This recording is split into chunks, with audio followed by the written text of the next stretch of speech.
जबकि तुझ बिन नहीं कोई मौजूद। फिर ये हंगामा है खुदा क्या है। हंगामा आप जानते हैं, हलचल में करते शोरों को, अफरा तफरी, वावेला, गोलगपाड़ा, हंगामा।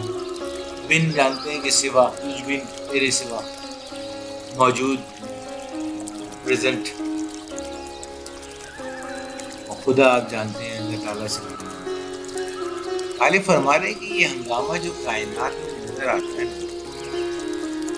ये इसकी रिक्वायरमेंट ये है कि इसकी जो चीज़ें नजर आ रही हैं उनके वजूद को तस्लीम किया जाए। हालांकि हकीकत ये कि खुदा के सिवा और कोई शय दरअसल मौजूद ही नहीं।